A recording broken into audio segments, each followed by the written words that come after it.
기쁨 한량없으니 내 갈 길이 인도하소서. 내 구주 예수여.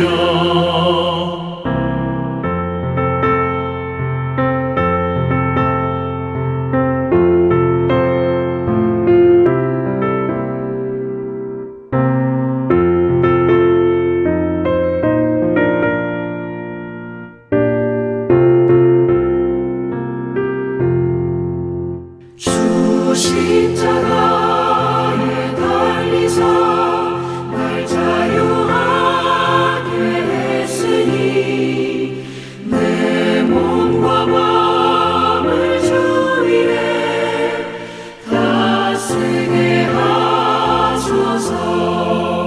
나 구주 위에 살리라. 내 기쁨 한량없으니 내 갈 길이 인도하소서. 내 구주 예수여.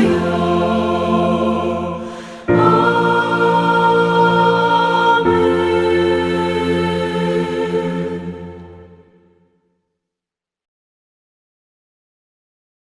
오늘 예배에 참석하신 여러분 가운데 왕이신 하나님께서 부어주시는 은혜와 평강이 오늘 충만케 임하시기를 축복합니다.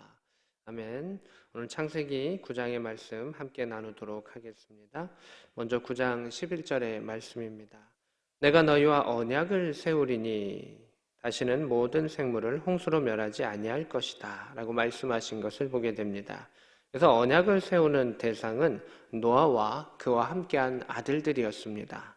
그리고 또 그와 함께 있었던 모든 생물들, 지금 현재 살아있는 모든 생물들을 포함해서 하나님께서 언약을 맺으신 것을 보게 됩니다.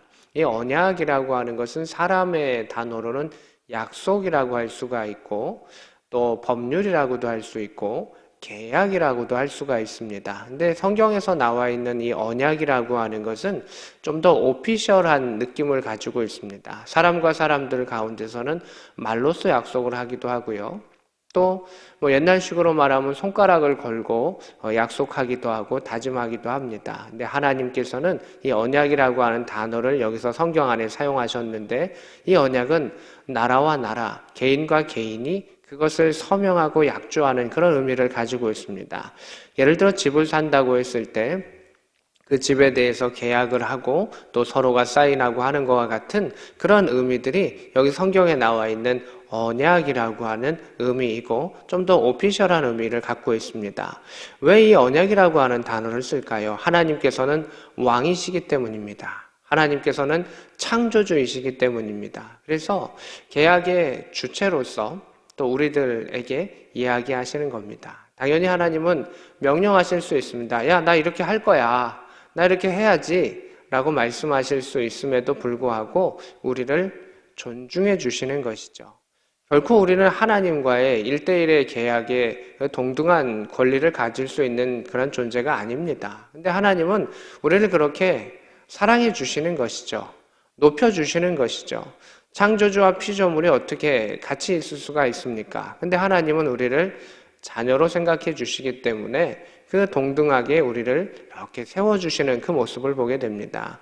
이제 내가 너희와 약속할게. 이제 내가 너희와 계약할게 라고 하는 것입니다. 근데 대부분을 보면 다 하나님께서 내가 이렇게 할 거야. 내가 이렇게 해줄게 라고 하는 하나님의 은혜의 영역이 참 많습니다. 내가 이 땅에 너희들 가운데 번성하게 해줄 거야. 내가 너에게 복을 줄 거야. 너에게 이렇게 해줄 거야 라고 말씀하셨던 하나님의 마음의 다짐들을 보게 됩니다. 하나님도 이 땅에 지금 노아의 시대 가운데 죄악이 넘쳐났었죠. 사실 홍수가 넘쳐났었지만 그거보다 더 넘쳐났었던 것은 사람의 죄악이 넘쳐난 것이죠. 그 죄악이 넘쳐난 그 땅을 하나님께서 쓰르셨지만 그 땅 가운데 노아와 노아의 가족들이 살아남으면서 하나님의 언약을 믿고 살아남으면서 그 하나님께 예배드렸던 그 모습 가운데 하나님은 그 마음에 감동을 가지시고 그래, 이제 방주에서 나온 너희들 내가 약속할게. 너희들의 두려움 가운데 내가 약속한다. 계약한다. 이제 너희들을 다시는 물로 벌하지 아니할 거야 라고 하셨던 하나님의 자비로운 마음을 볼 수가 있습니다. 그래서 하나님은 크게 감동하실 때 역사하시고 움직이시는 그 모습을 보게 되는데, 하나님께서 감동하시면서 그 노아의 예배 가운데 감동하시면서 주체적으로 움직이셨던 것을 보게 됩니다. 그 크신 하나님의 마음이 움직이시면서 너희들 이제 두려워하지 마라. 물에 의한 것으로 인해서 두려워하지 말고 또 이렇게 휩쓸릴까 두려워하지 말아라. 내가 너희를 생육하고 번성하게 해줄 것이고 너희를 지켜줄 거야 라고 하셨던 그 하나님의 마음을 볼 수가 있습니다. 다시금 본문으로 돌아가도록 하겠습니다. 12절입니다. 하나님이 이르시되 내가 나와 너희와 및 너희와 함께하는 모든 생물 사이에 대대로 영원히 세우는 언약의 증거는 이것이니, 이렇게 되어 있습니다.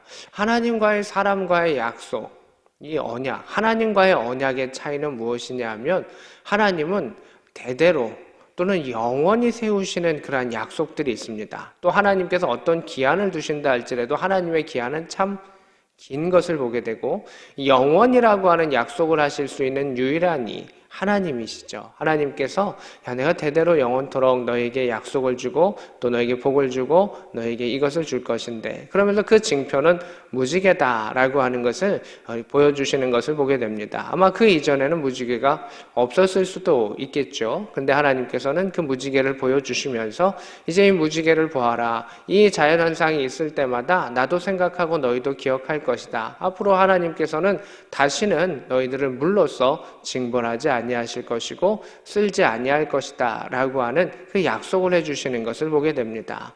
이로써 사람들은 그 안에 마음의 평안을 유지할 수 있죠. 담대함을 얻을 수 있죠. 우리가 재질 때마다 바로바로 쓸려 나가고 그것이 쌓일 때마다 쑥쑥쑥쑥 계속해서 전체가 다 쓸려 나간다면 우리는 견딜 수가 없습니다. 그러나 하나님은 자비로우시기 때문에 우리의 그런 한계를 하나님께서는 품어주시면서 또 인정해 주시는 그 모습을 보게 됩니다. 13절입니다. 내가 내 무지개를 구름 속에 두었나니 이것이 나와 세상 사이의 언약의 증거다, 이렇게 말하고 있습니다. 내 무지개라는 단어를 쓰시는 것을 보게 됩니다. 무지개는 자연현상이죠. 근데 하나님이 천지를 만드셨기 때문에 그 무지개는 이 자연에 있는 모든 현상과 모든 것들은 다 하나님의 것이다 라고 하는 것입니다. 사람이 범죄했었던 그 이유 중에 가장 큰 것은 무엇입니까? 나는 하나님의 소유가 아닙니다. 나는 하나님과 동등된 자가 될 겁니다 라고 했던 것이 범죄함이고, 또한 창조주를 인정하지 않은 것이 가장 큰 문제가 되었던 것이죠. 그런 가운데 하나님께서는 다시금 그 모든 것이 자신의 것임을 말씀하시면서 이것을 너에게 보여준다. 나와 세상 사이의 언약의 증거다. 나와 사람들 사이에, 나와 지금 살아있는 모든 것들 가운데, 나와 모든 피조물, 모든 자연 가운데 약속의 증거다라고 하나님께서 말씀해 주시는 것을 보게 됩니다. 또한 15절의 말씀을 보도록 하겠습니다. 14절의 말씀입니다. 내가 구름으로 땅을 덮을 때 무지개가 구름 속에 나타나면, 15절에 내가 나와 너희와 및 육체가 된 모든 생물 사이에 내 언약을 기억하리니, 이렇게 되어 있습니다. 구름이 덮습니다. 또 어쩔 때는 짙은 구름이 덮고 또 비가 좀 올 때가 있었겠죠. 그런데 이 무지개가 없었다면 사람들은 어떻게 할까요? 두렵습니다. 또 비가 오는가? 우리가 누군가가 또 범죄했는가? 벌벌 떨 수밖에는 없겠죠. 근데 하나님께서는 이야기하십니다. 이 구름이 있지만 반드시 무지개가 다시 뜰 것이고, 이 무지개가 뜰 때마다 그것은 그냥 자연적인 그런 비가 온 것이고 또 하나님께서 우리를 징벌하는 것이 아니구나라고 하는 것을 사람들이 다시금 생각한다라고 하는 것입니다. 그 무지개를 바라보면서 하나님, 전능하신 하나님, 우리를 살리신 하나님, 인도하신 하나님, 하나님의 은혜, 하나님의 자비를 볼 수 있다라고 하는 것을 보게 됩니다. 15절에 나와 너희와 및 육체를 가진 모든 생물 사이에 내 언약을 기억하리니, 이렇게 되어 있습니다. 성경에 보면 중요한 단어들이 몇 가지가 있는데, 하나님 입장 가운데 중요한 단어가 있는데요, 그것은 기억이라고 하는 단어입니다. 하나님께서는 자신이 약속을 하십니다. 보통은 어떨 때 약속하시냐 하면 우리에게 은혜를 베푸실 때 또 복을 허락하실 때 그 약속을 언약 가운데 맺으시는 것을 보게 됩니다. 근데 우리 사람들이 그 약속을 잘 지키지 않습니다. 왕과의 계약인데 사람과의 계약 가운데도 법적인 효용이 있고 지키지 아니하면 페널티가 있고 어려움이 있고 물질적으로 또는 육체적으로 큰 어려움이 있게 되는데 왕과 적은 전능하신 하나님과 그 신과 적은 그것을 우리가 잘 지키지 않습니다. 그것을 외면합니다. 무시합니다. 그거 아니야 라고 말할 때가 있습니다. 그런데 하나님께서는 그 무지개를 보시면서 사람들에게는 안정감을 주는 무지개이긴 하지만 하나님 스스로도 어떻게 하십니까? 다짐하신다는 겁니다. 내가 이 땅을 쓸지 말아야지. 내가 그들을 긍휼히 여겨야지 하면서 하나님의 마음의 방향성을 이렇게 되잡아 가시는 것을 보게 됩니다. 사람의 마음을 방향성을 잡아가는 것은 하나님의 말씀이고 언약입니다. 근데 하나님도 하나님의 약속의 말씀을 바라보시면서 그래, 내가 이렇게 약속했는데 이들을 품어줘야지 라고 하나님의 마음을 잡아가시는 그 하나님의 모습을 보게 됩니다. 하나님의 말씀은 하나님의 약속이고 하나님의 능력이고 하나님의 인격이며 하나님의 사랑입니다. 하나님도 그 말씀을 무시하지 아니하시고 그 말씀을 자신의 존재로서 지켜가시는 것을 보게 됩니다. 근데 우리가 그 하나님의 말씀 존재 그 자체인 그 말씀을 붙잡고 그 약속을 붙잡고 살아가면 우리는 그 계약의 당사자로서 하나님의 그 사랑을 느낄 수 있으며 하나님의 긍휼하심 속에 거할 수 있다라고 하는 것입니다. 이 무지개의 그 약속도 하나님의 말씀의 약속이시죠. 이 성경 가운데는 하나님의 약속의 말씀이 있습니다. 내가 너희를 택하였다. 내가 너희를 구원하였다. 내가 너희에게 부활의 육체를 허락할 것이다. 내가 예수 그리스도를 보낼 것이다. 그 하나님의 약속이 있고 그 약속을 이행하고 그 약속을 믿고 이행하는 모든 자들에게 하나님께서 그 모든 선물을 주시는 것을 보게 됩니다. 우리는 연약합니다. 우리는 넘어집니다. 그러나 다시금 일어설 수 있는 것은 주의 약속의 말씀이 있기 때문이고 하나님조차도 그 말씀을 가지고 자신을 움직여 가시는 것을 보게 됩니다. 16절입니다. 무지개가 구름 사이에 있으리니 내가 보고 나 하나님과 모든 육체를 가진 모든 땅 생물 사이에 영원한 언약을 기억하리라 이렇게 되어 있습니다. 이 기억이라고 하는 단어가 15절에도 16절에도 계속 나오는 것을 보게 됩니다. 신과 육체를 가진 모든 것들이 계약했었던 그것 내가 기억할 것이다. 사람들은 기억 못할 때 있습니다. 잊어버릴 때 있습니다. 은혜를 잊어버리고 무시할 때가 있습니다. 아니야 애써 외면할 때가 있습니다. 이제 상황은 바뀌었어 라고 할 때가 있습니다. 이제 그것은 옛날 것이야 라고 할 때가 있습니다. 그런데 하나님은 변함없으시면서 끊임없이 그 약속을 지켜가십니다. 앞으로도 그 약속을 지킬 것이다 말씀하시는 것을 보게 됩니다. 노아의 시기가 지나고 사람들은 또 악해져 가죠. 그럼에도 불구하고 하나님은 자신의 약속을 기억하시고 믿음의 사람들의 예배에 드렸던 그 순간들을 기억하시며 영원의 하나님께서 긍휼을 베푸시고 참으시고 길이 참으시며 인도하셨던 것을 보게 됩니다. 또한 17절의 말씀입니다. 하나님이 노아에게 이야기하십니다. 내가 나와 땅에 있는 모든 생물 사이에 세운 언약의 증거가 이것이니라 이렇게 이야기하십니다. 말씀은 하나님의 증거입니다. 사람들이 하나님 보여주세요 말하는데 하나님의 말씀이 하나님 그 자체시고 또 예수 그리스도가 하나님 자체이시죠. 그래서 하나님은 그 약속을 통해서 하나님께서 우리를 얼마나 사랑하셨는지 긍휼로서 품으셨는지를 가르쳐 주시는 것을 보게 됩니다. 그러면서 이제 하나님의 언약 가운데 사람들이 그 땅에 살게 되고 또 한 가지 이벤트가 벌어지게 됩니다. 노아가 이제 실수했었던 사건이 그 뒤에 나타나는 것을 보게 됩니다.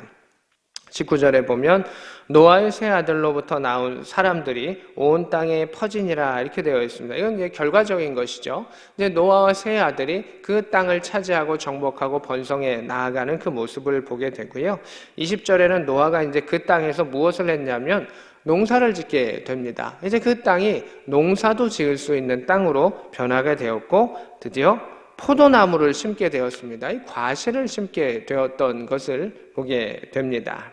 그리고 21절에 포도주를 마시고 취하여 그 장막에서 벌거벗은지라 이렇게 되어 있습니다. 그 장막 안에 벌거벗고 이제 취해서 자고 있는 그 모습인 것이죠.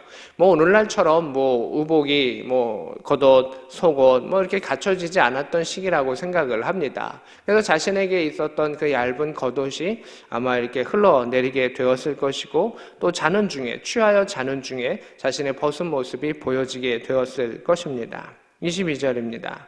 가나안의 아버지 함이 그의 아버지의 하체를 보고 밖으로 나가서 그의 두 형제에게 알렸다. 23절에 셈과 야벳은 옷을 가져다가 자기들의 어깨에 메고 뒷걸음쳐 들어가서 그들의 아버지의 하체를 덮었다. 그들이 얼굴을 돌이키고 그들의 아버지의 하체를 보지 아니하였더라. 이렇게 되어 있습니다. 그 장막 안에서의 일들입니다. 노아가 술 취해가지고 막 밖에 돌아다니면서 난리치고 벗으면서 막 이렇게 스트립쇼를 하고 난리치는 그런 상황이 아니고요. 자신의 장막 안에서 있었던 일인데 아들이 들어가다가 그 모습을 본 겁니다. 근데 한 명의 아들은, 이 함이라고 하는 그 아들은 그것을 이렇게 나와가지고 다른 형제들에게 알린 겁니다. 아버지의 치부를 알린 것이죠. 그런데 이러한 일들이 있었을 때 다른 셈과 야벳의 두 아들은 와서 아버지를 존중하는 모습이 있습니다. 아버지의 실수일 수도 있고요. 또 아버지의 그 장막 안에서의 연약한 모습일 수도 있을 것입니다. 아버지도 나이가 많이 들었을 것이고 또 농사짓고 지친 모습이 있었을 것이며 여러 가지 마음의 생각들이 있었을 터인데 그 모습을 바라보면서 그 두 아들은 뒷걸음질 쳐서 아버지의 하체를 덮어줍니다. 그리고 이제 노아가 이제 깨어서 그 아들들이 한 일들을 다 깨닫게 됩니다. 25절입니다. 가나안은 함이죠.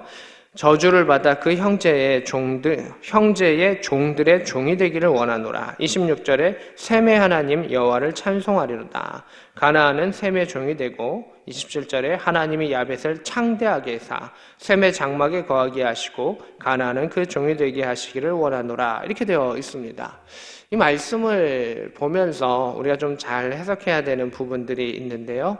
노아는 그 자신의 허물을 덮어준 두 아들에게는 축복을, 그리고 허물을 덮어주지 않고 그것을 퍼뜨렸던 그 아들에게는 이 아들에게는 어떻게 보면 하나의 저주와 같은 그 이야기를 하게 되는 것을 보게 됩니다. 우리가 노아는 당대의 의인이다라고 했을 때 의인이라고 하는 사람이 실수하지 않는 사람을 의미하는 것은 아니라고 말씀을 드렸습니다.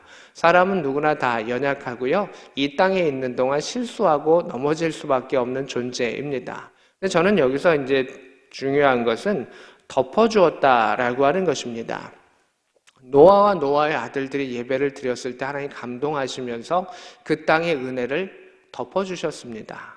그러면 은혜를 받은 사람들은 어떻게 살아야 하냐면 우리 주변에 있는 연약함의 그 모습을 바라보면서 그것을 덮어줄 수 있는 그 모습이 필요합니다. 죄를 묵인하라라고 하는 것이 아닙니다. 그 사람의 실수, 정확히는 그 사람의 연약함이죠. 노아가 장막 안에서 뭐든 할 수 있습니다. 자기 혼자 사는 공간이기 때문에 그렇게 할 수 있죠. 그 연약함과 그 실수 가운데서도 그 아들들이 그것을 덮어줘야 했었다라고 하는 것도 보게 되고요. 그것을 덮어준 자에게는 그 아비가 그것에 대해서 더 큰 축복을 가하고 덮어주지 못한 자에게는 아비가 훈계하는 그 모습을 바라보게 됩니다. 근데 이 모습에 대해서는 하나님이 일체 관여하지 않으십니다. 이 축복을 받아서 노아의 두 아들이 더 번성했다라고 하는 것도 아니고 저주를 받아가지고 더 망했다라고 하는 것도 표현하는 것이 아닙니다. 여기서 보면 이제 이 아들들은 각자 이렇게 퍼져 나갑니다. 근데 저주를 받아서 실제 저주를 받은 사람도 있겠지만 저주를 받아도 그것을 극복해가는 가문이 있는가 하면 또 반대로 축복을 받았는데 그 축복을 복으로 가는 가문이 있고 축복을 복으로 이끌어가지 못하는 가문도 있습니다. 뒤에 나와 있는 이제 10장 가운데 보면 그 아들들이 축복과 복을 받았는데 그 축복과 복도 중요한데 그들의 성품대로 쫙 갈려져 나아갑니다. 결국 어떤 아들의 가문 가운데는 믿음의 사람의 가문들이 나오고요. 또 어떤 아들의 가문 가운데서는 옛날에 그 거인 족속과 같이 또 가인의 집안과 같이 세상 가운데 번성함으로 살아가는 대로 다시금 갈라져 가는 것을 보게 됩니다. 은혜 가운데 잘 뭉쳐 있다가도 시간이 조금만 지나면 은혜를 잊어버리고 서로를 덮어주지 못하고 갈라져 가는 그 사람의 모습들이 또 십장 가운데 나타나는 것을 보게 됩니다. 이게 사람의 모습입니다. 이게 연약함의 모습입니다. 교회의 역사이기도 합니다. 인류의 역사이기도 합니다. 그럼에도 불구하고 하나님께서 끊임없이 마음을 다짐하셨던 것은 언약입니다. 아브라함과의 언약, 노아의 언약, 아담과의 언약, 예수 그리스도를 통한 언약, 그 언약을 통해서 하나님께서는 다시금 그 마음을 잡으시면서 이 땅의 허물을 덮으시고 예수의 보혈로서 덮으시며 하나님의 길을 행하며 나아가셨던 것을 보게 됩니다. 하나님의 언약이 없으시면, 또 하나님의 다짐이 없으시면, 또한 그것을 믿고 붙잡는 자가 없다면 이 땅은 벌써 몇 번을 휩쓸렸을 것이고 지구는 몇 번을 파괴돼도 아마 성하지 않았을 것이 이 땅이다라는 생각을 하게 됩니다.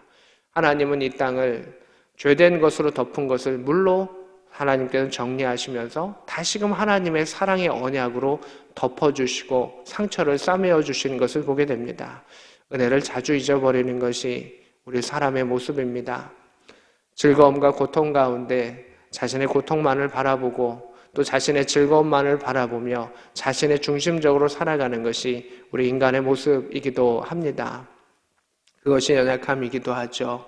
좀 전까지도 셈과 함과 야벳 그리고 노아의 가정은 그 방주 안에서 정말 손을 꼭 붙잡고 하나님을 살려주세요, 우리 가정 도와주세요 기도했던 가문이었을 것입니다. 근데 그 땅 안에 농사를 짓게 되고 그 땅 안에 번성함이 있고 그 땅 안에 후손과 후손들이 퍼져 나아가게 되고 이제 좀 살만하자, 이제는 그 아비의 연약함을 품지 못하는 그 아들들이 그 안에서 나오는 것을 보게 되고 그것이 우리의 모습인 것을 보게 됩니다. 한국교회 안에서도 또 대한민국 안에서도 우리가 이제 이 땅 가운데 살만하고 또 하나님 우리를 살려주세요 했었던 그 6.25와 또 일제시대와 여러 가지 일들 가운데 하나님 우리를 살리셨고 말씀을 주셨고 번성함을 허락하여 주셨지만 그 안에 허물을 덮어주며 연약함을 품으며 기도하며 그 손을 꼭 잡으며 기도했었던 그 순간을 잊어버려 가는 것이 우리의 모습이지 않을까라는 생각을 합니다. 다시금 우리가 하나님의 언약을 붙잡을 수 있기를 원합니다. 하나님께로 돌아갈 수 있는 그 비결은 오직 언약을 붙잡는 방법이었습니다. 하나님 스스로도 자신의 마음을 다짐하시는 것이 언약이었고 우리도 그 하나님의 크심과 위대하심과 하나님의 방향성을 붙잡는 것이 언약일 것입니다. 그 언약을 기억하는 가운데 그 언약을 기억하는 사람은 서로의 허물을 덮어줄 수 있습니다. 자신의 이익을 위해서 그것을 묵인하는 자가 아니라 그를 긍휼히 여기는 자로서 나아갔을 때 또 사람들과 사람들 가운데 그 관계가 회복되며 축복의 사람으로 또 나아가는 것을 보게 됩니다. 물론 이 노아의 뒤의 사건은 하나님은 노아가 그 자녀에게 그렇게 한 것을 왜 그랬냐라고 말씀하지 아니하시고 또 함과 그들에 대해서도 하나님께서 직접 징벌하신 일들은 없습니다. 분명 가문 사이의 일들입니다. 교회 안의 성도의 일들도 또 한국교회 일들도 우리 안에 그 자녀들의 문제이기도 할 것입니다. 그러나 하나님을 더 사랑하고 존중하는 그 사람들 가운데서는 하나님께서 긍휼히 여기실 것이고 또 서로 가운데 축복의 말을 하며 축복의 기도를 하는 사람 가운데 그 말씀에 합당한 자에게 하나님께서 복의 복을 허락하여 주실 줄로 믿습니다. 오늘도 주의 말씀을 붙잡으며 나아가기를 원하고 하나님의 언약의 말씀을 붙잡는 나아가는 모든 사람들 가운데 하나님의 긍휼이 임하며 그 하나님의 긍휼 가운데 서로가 서로를 품며 나아갈 수 있는 복된 저와 여러분 될 수 있기를 우리 구주 예수 그리스도의 이름으로 축복합니다. 아멘. 오늘 말씀을 생각하며 함께 기도하기를 원합니다. 하나님, 하나님의 언약의 말씀을 붙잡고 살아가는 대한민국과 대한민국 민족이 되게 하여 주시고 하나님의 사랑 안에 거할 수 있는 허물을 덮을 수 있는 복된 자들, 복된 가정 되게 하여 주옵소서. 함께 기도하겠습니다. 하나님 아버지 주의 긍휼을 구합니다. 하나님의 뜻을 구합니다. 하나님의 때를 구합니다. 오늘 이 시간도 하나님 함께하여 주시고 돌봐 주셔서 언약의 말씀을 붙잡으며 예배하는 자들을 긍휼히 여겨 주옵소서. 언약의 말씀을 붙잡으며 주 앞에 엎드리는 자들을 더하여 주시옵시고 하나님의 사랑 가운데 거할 수 있는 회복의 역사가 있게 하여 주시옵소서. 이 나라 이 민족이 어려울 때 주의 말씀을 붙잡고 간절히 기도하며 나아갔었습니다. 다시금 그 언약과 그 하나님의 은혜를 잊지 아니하고 나아갈 수 있는 민족이 되게 하여 주시고 은혜를 가슴에 새기며 날마다 생각하며 나아갈 수 있는 복음의 사람들이 되게 하여 주시옵소서. 앞으로도 하나님 지켜주시고 서로의 허물을 덮으며 나아갈 수 있는, 서로의 상처를 보듬어 주고 나아갈 수 있는 귀한 복음의 사람들이, 능력의 사람들이 되게 하여 주옵소서. 하나님 아버지, 노아의 가문과 같이 6.25 때에 또 어려운 때에 우리 민족이 손을 잡고 하나님께 기도했던 딸들이 있었습니다. 하나님께서 복음과 말씀을 허락하여 주시고 이 민족을 구원하여 주셨는데 그 언약을 바라보며 하나님의 말씀을 바라보며 회복을 바라보며 다시금 하나님께 엎드리게 하여 주시고 하나님께서 우리를 덮어주시고 품어주셨던 은혜의 자락 가운데 서로를 품으며 용서하며 나아갈 수 있는 민족이 되게 하여 주셔서 서로의 사상과 이익과 갈등으로 첨예하게 대립돼 가고 있는 이 때에 하나님의 때에 하나님의 방법으로 이 나라 이 민족과 대한민국이 회복될 수 있는 하늘의 은혜를 허락하여 주시옵소서. 지금은 우리 구주 예수 그리스도의 크신 은혜와 하나님 우리 아버지의 지극하신 사랑하심과 성령 하나님의 감동 역사 교통하심이 오늘 말씀과 함께하는 주의 백성들 머리 위에 그들의 가정과 조국 대한민국 위에 지금부터 영원히 함께 있기를 축원하옵나이다. 아멘.